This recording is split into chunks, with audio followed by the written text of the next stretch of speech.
El coronel general ruso Oleg Makarevich se encuentra en Venezuela liderando una misión militar.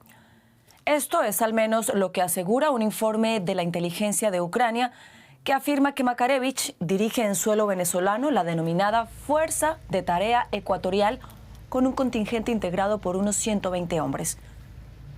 De acuerdo con este reporte, el alto mando militar ruso estaría realizando entrenamientos de táctica avanzada, de defensa aérea y de manejo de drones con soldados venezolanos. Esta supuesta misión rusa en Venezuela coincide con las operaciones de Estados Unidos en el Caribe para combatir el narcotráfico en la región. Bienvenidos a la actualidad en análisis. Hoy les saluda Carol Guerrero y para valorar esta supuesta misión militar de Rusia en Venezuela, me acompañan Alexandra Zhitenko, analista política y doctora en estudios globales de la Universidad de Leipzig, y también el periodista Ricardo Marquina, quien nos acompaña a esta hora desde Estonia. A los dos, gracias por estar con nosotros. Un gusto. Gracias por la invitación. Ricardo, quisiera comenzar contigo para que nos cuentes qué tanta credibilidad se le puede dar a este reporte de inteligencia ucraniana. ¿Cómo lo ves? Bueno, por una parte hay que entender que esto es un informe que viene de Ucrania, con lo cual es parte del conflicto, y sus declaraciones, igual que en cualquier país en conflicto, pues forman parte de la estrategia de comunicación y de los intereses de Ucrania en este conflicto. Está claro que Ucrania quiere enemistar a Rusia con Estados Unidos y se puede entender de esta manera, pero por otra parte no es menos cierto que Rusia ha mostrado siempre apoyo en mayor o menor medida a Venezuela y a su presidente Maduro, al régimen de Maduro, como queramos llamarlo, y no es de extrañar, y de hecho se conocen muchas colaboraciones militares entre ambos países. Los militares rusos viajan, por lo menos hasta el comienzo de la invasión de Ucrania a gran escala en 2022, los militares venezolanos viajaban de manera recurrente a Venezuela, ya sea para participar en aquellos biatlones de tanques o para formarse en Kazán como pilotos de helicóptero ruso, de aparatos de fabricación rusa, con lo cual la cooperación existe. Que haya inteligencia rusa en Venezuela me parece 100% creíble. Que haya soldados desplegados para instrucción de militares venezolanos me parece también 100% creíble. Otra cosa que esta información sea publicada ahora por Ucrania en un momento muy concreto en el que Venezuela, el régimen de Maduro, se ve amenazado por Estados Unidos. Evidentemente, allí hay un interés por parte de Kiev de enemistar todavía más o enemistar a Rusia con Estados Unidos. Antes de conocer la perspectiva de Alexandra, Ricardo, te quisiera preguntar qué se sabe sobre este coronel general Oleg Makarevich.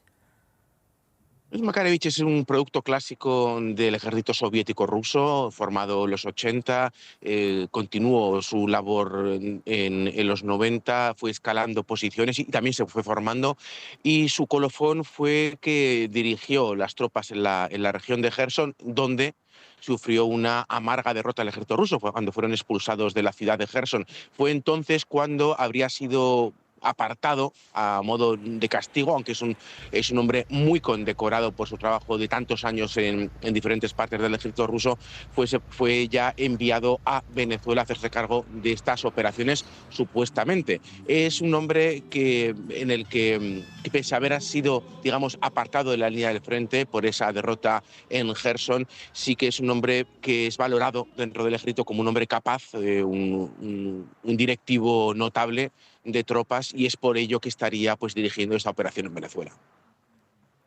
Alexandra, ¿qué tan probable es que Rusia se involucre militarmente en Venezuela o que incluso defienda al régimen de Nicolás Maduro frente a Estados Unidos? Pues los principales recursos militares, obviamente, de Rusia están actualmente comprometidos en Ucrania. Es la máxima prioridad actualmente para Moscú. Esto, en mi opinión, descarta cualquier posibilidad del despliegue de tropas rusas en Venezuela en caso de una intervención estadounidense. Primero. Sí. Además, segundo, Rusia no tiene obligación de defender a Venezuela porque no está atada con ningún pacto militar o una alianza militar formalizada. Y, por ejemplo, con Corea del Norte sí tiene un acuerdo de cooperación estratégica amplia que contiene artículos explícitos sobre ayuda, sobre defensa de un país al otro en caso de una invasión. Con Venezuela eso no existe. tampoco existe una base militar de Rusia en Venezuela, como por ejemplo Rusia tenía y sigue teniendo en Siria. O sea, tenía dos bases en Siria, sin embargo no pudo o no quiso defender a Bashar al-Assad. Sí, durante su derrota. Entonces, sin embargo, no se puede descartar un apoyo limitado y para eso sí, los informes que hemos recibido de parte de Ucrania puede ser que tengan, sí, que tengan una base, porque Rusia podría transferir armas, podría transferir sistemas de defensa. Hubo incluso informes en fuentes, por parte de fuentes rusas de que ya posiblemente lo había hecho o proporcionar asistencia en materia de inteligencia o asesoría militar. Eso me parece posible y creíble. Pero la estrategia de Rusia se enfocaría no digamos, en los asuntos militares, no en los puntos militares, sino más bien sería una estrategia política. Creo que la ambivalencia política como se ha mostrado hasta ahora. Ricardo, ¿cómo lo ves tú? ¿Compartes esta postura de la que nos habla Alexandra? Alexandra tiene toda la razón en que Rusia no tiene el mejor momento ahora para meterse en aventuras al otro lado del océano, al otro lado del mundo. Venezuela está demasiado lejos.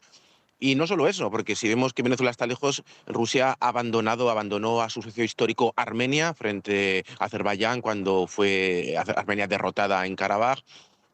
Abandonó completamente a Irán, con quien tenía tratados de cierto tipo, tampoco movió un dedo cuando Israel atacó Irán, y evidentemente el caso más palmario es el abandono de Bashar al-Assad cuando los rebeldes toman todo el país, y no solo el abandonó, sino que recibió en el Kremlin con honores de jefe de Estado al líder islamista que durante años habían criticado, no criticado, habían insultado, humillado, llamado todos los adjetivos negativos que pueda haber. Había sido tildado el nuevo líder sirio y fue recibido por Vladimir Putin, le dio la mano y fue recibido muy cálidamente en el Kremlin. Y esto nos dice también que en caso de que cayese Maduro, Rusia estaría dispuesta a entenderse con que venga, porque Rusia tiene ahora mismo alianzas internacionales de lo más pintoresco. Rusia ya no es un país socialista, como sí lo era la URSS, y es capaz de entenderse pues, con países socialistas, también con países ultraconservadores, con monarquías islamistas como Irán.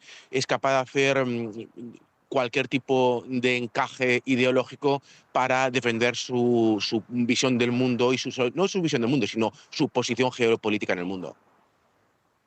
Bueno, más adelante me gustaría ampliar sobre ese tema de las relaciones de Rusia con el resto del mundo, pero antes quisiera preguntarte, Alexandra, ¿cómo afectaría un eventual apoyo militar de Moscú al régimen de Maduro la relación de Rusia y Estados Unidos en este momento, cuando ambos países tratan de negociar un acuerdo de paz en Ucrania? Bueno, vamos a ver. Yo quería decir, mira, sobre la estrategia de Rusia y cómo eso afecta también hasta ahora las relaciones con Estados Unidos, pues hasta ahora no ha afectado de ninguna manera. Las negociaciones con Estados Unidos siguen. Yo creo que también la administración de Donald Trump separa claramente esos dos asuntos, Ucrania y Venezuela. Además, yo dudo. O sea, hasta ahora dudo que haya realmente una intención seria por parte de Trump de invadir a Venezuela. O sea, todavía lo dudo. Hay varias indicaciones de que sí eso podría pasar. No se puede excluir, pero yo todavía no diría con toda seguridad de que que lo van a hacer. Quizás incluso digamos, los canales de comunicación que se han establecido entre Rusia y la administración estadounidense podrían ayudar a resolver esa crisis alrededor de Venezuela de forma diplomática también. Es muy interesante cómo actúa Rusia o las señales que Rusia manda también a los Estados Unidos. Y, por ejemplo, por un lado hay esos informes. Informe de las fuentes estadounidenses, incluso que hubo un avión de carga ruso que aterrizó hace poco en Venezuela, pero la carga no se reveló, o sea, no hubo indicaciones oficiales que transportaba ese avión. Fuentes rusas sugerían algunos que podría haber entregado sistemas de defensa aérea Panzer. Eh, Además, Moscú mandó una señal, yo creo que fue una señal clara a Washington también, ratificando urgentemente el acuerdo de cooperación estratégica con Venezuela, que se firmó en mayo de este año, pero no se ratificó, podría haberse ratificado inmediatamente o en junio o en julio, pero lo ratificaron ahora en noviembre, cuando, o sea, cuando la crisis se agudizó. Y inmediatamente después de la ratificación y el aterrizaje del avión ruso en Venezuela, Donald Trump dice, bueno, todavía no está tomada la decisión de si vamos a empezar una invasión o no, la decisión no la tomamos. Em, no excluyo que haya incluso comunicación política entre ambos sobre ese asunto. Que hay una comunicación política y asesoría política entre Rusia y Venezuela está seguro. La portavoz del Ministerio de Asuntos Exteriores ruso lo dijo varias veces, también lo dijo el ministro de Asuntos Exteriores ruso, Sergei Lavrov. Yo creo que la estrategia de Rusia es dejar a Pentágono y a Washington adivinar. ¿Qué es lo que Rusia haría? ¿Cuál es el objetivo de Rusia? Porque esto no está claro. O sea, podría intervenir, está haciendo algo, sin embargo, o sea, la mayoría de las acciones son declaraciones políticas, no acciones militares. Pero yo creo que no excluyo que haya también un canal de comunicación entre ambas potencias, en lo referido a Venezuela también. Ricardo, tú hablabas de que Rusia es capaz de entenderse con gobiernos socialistas o regímenes socialistas, también con gobiernos conservadores. Para el caso de Venezuela, ¿cómo es que llegaron a convertirse en grandes aliados Caracas y Moscú? Bueno, básicamente por lo que les une. No les une nada político. Venezuela es un país socialista y Rusia es un país ultraconservador, de corte religioso y capitalista, con lo cual no tiene ninguna conexión, como sí que podría haber en tiempos de la Unión Soviética con Cuba, ¿no? Dos regímenes socialistas. En este caso les une lo mismo que une a Venezuela con Irán, que es una teocracia islamista, o con Corea del Norte, ese estalinismo hereditario. Pues es ese enfrentamiento directo con Estados Unidos, ese antioccidentalismo, esa oposición contraria a Occidente, a la OTAN, a la Unión Europea, porque políticamente Venezuela y Rusia no se parecen en nada. Seguramente cualquier político venezolano que intentase aplicar sus políticas en Rusia sería detenido, sería expulsado o terminaría fallecido antes de su tiempo natural de vida, como pasa con los políticos de izquierda que viven y trabajan en Rusia, con lo cual no hay nada político que les una. Es ese enfrentamiento contra Estados Unidos, esas posiciones geopolíticas que hacen estos compañeros de viaje tan extraños. Vemos a gente de izquierdas en Europa apoyando a Rusia, cuando estas personas no podrían vivir con sus ideas por ejemplo, de igualdad de género, de matrimonio homosexual en Rusia, no podrían vivir en un país ultraconservador como Rusia, pero ese enfrentamiento ante la OTAN, ese rechazo a Occidente, ese rechazo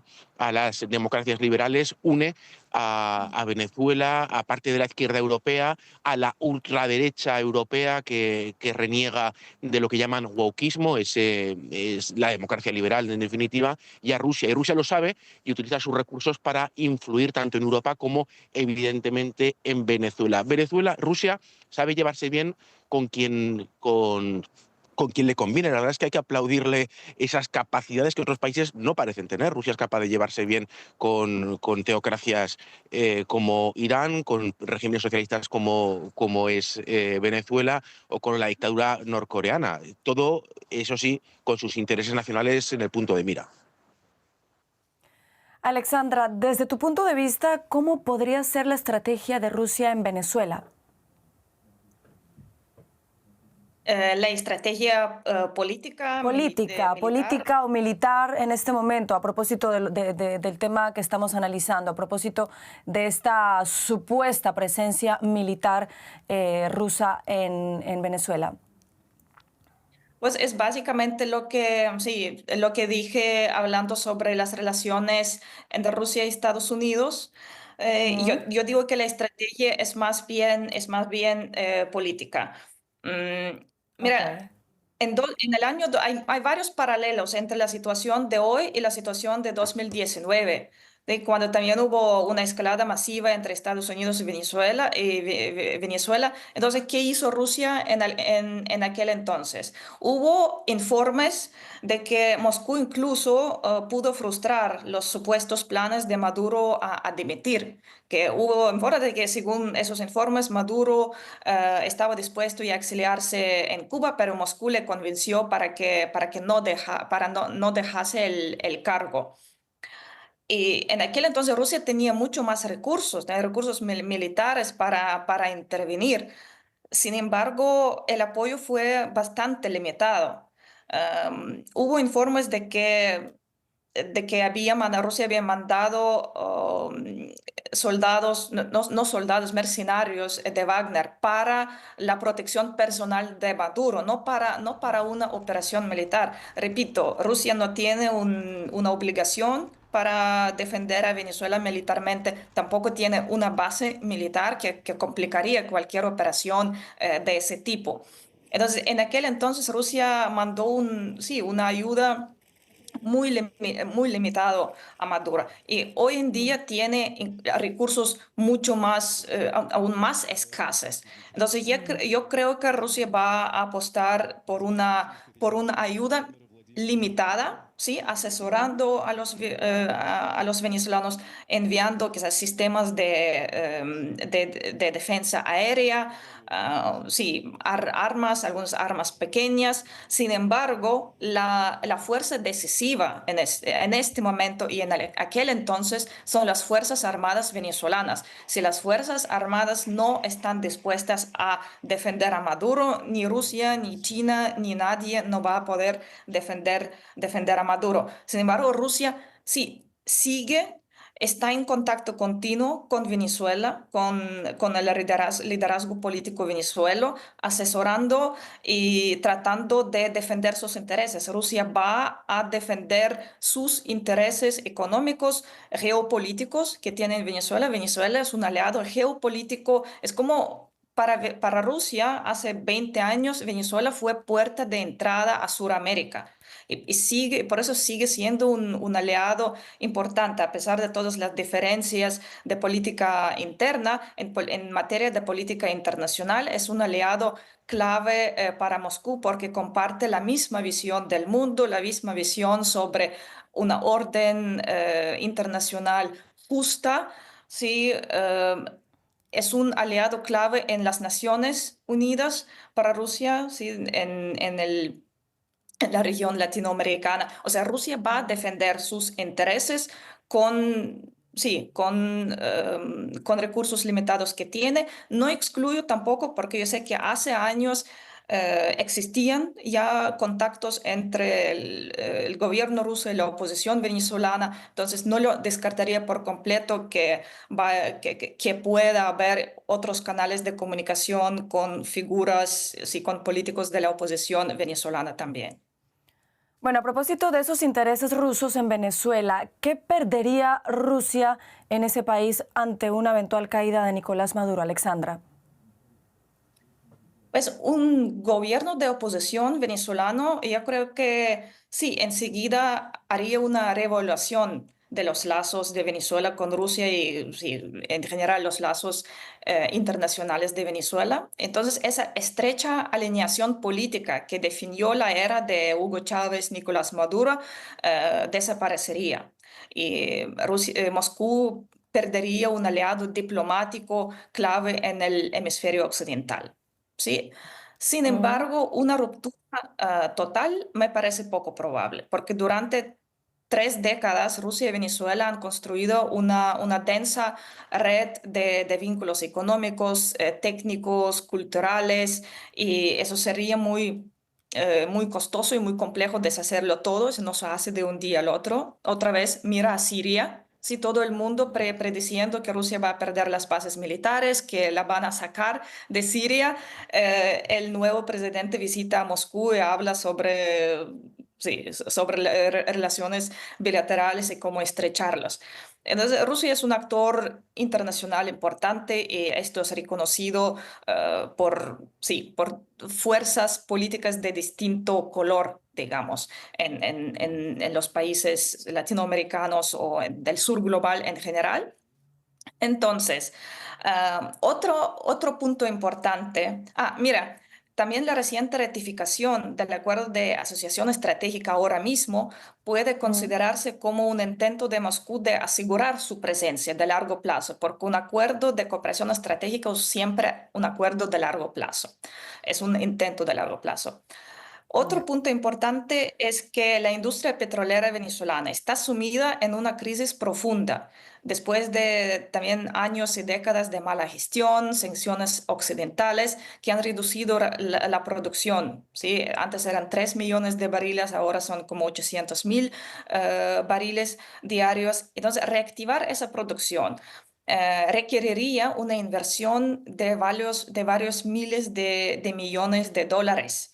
Es una escala de compromiso que ni Rusia, ni Estados Unidos, ni China no están dispuestos a asumir por sí solos. Entonces, eso requeriría, como yo diría, un conjunto de países para reactivar la industria petrolera venezolana. Rusia sí tiene, primero participa en 5 proyectos petroleros, donde tiene una participación de hasta 40%, tiene una capacidad técnica, el conocimiento técnico para ayudar a modernizar sí, la infraestructura petrolera energética de Venezuela. Y yo creo que por eso Rusia podría ser interesante socio incluso para la oposición venezolana. Pero los lazos diplomáticos y esos políticos sí, sufrirían una reducción.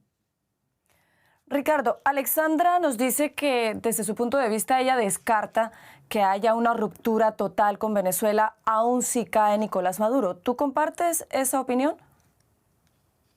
Bastante difícil de predecir, entiendo muy lo que quiere decir Alexandra, son muchísimos años de cooperación.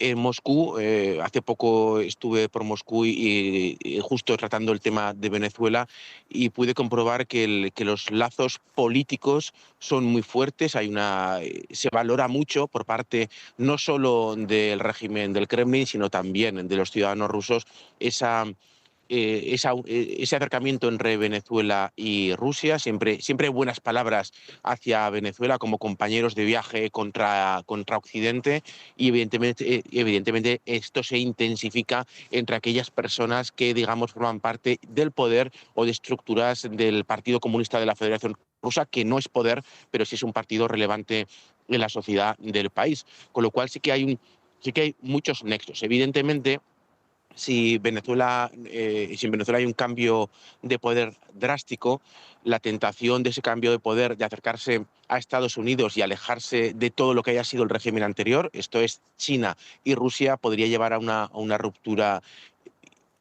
al menos en términos políticos, muy clara. Rusia valora mucho tener aliados. Tiene muy pocos, los tiene unos más importantes que otros. Sin duda, el mayor aliado es China, pero está Irán, está evidentemente Cuba y Venezuela. Y esto, cada aliado en un mundo que es muy hostil hacia el Kremlin, en un mundo internacional muy hostil, que ha intentado aislar completamente, sin llegar a conseguirlo, pero lo ha intentado aislar, al menos de Occidente sí que lo ha logrado, aislar a Rusia. Cualquier socio, por lejano que sea, como el caso de Venezuela, cuán pequeño que sea, como el caso de Cuba, cuán extraño y alocado que parezca, como el de Corea del Norte, son aliados muy valorados en Moscú. Y en este caso yo creo que Venezuela sería una pérdida político, emocional muy fuerte. Dudo que fuese una pérdida económica para Rusia, por más que haya podido invertir en su sector petrolero, y evidentemente no va a ser una pérdida militar porque no tiene bases allí, pero sí que perder un aliado en este momento para Rusia sería un duro golpe. Sí, estoy de Pues acuerdo. vale, pues a los dos, Alexandra Sitenko, Ricardo Marquina, muchas gracias por acompañarnos en este interesante análisis. Un Gracias a placer. ustedes. Gracias.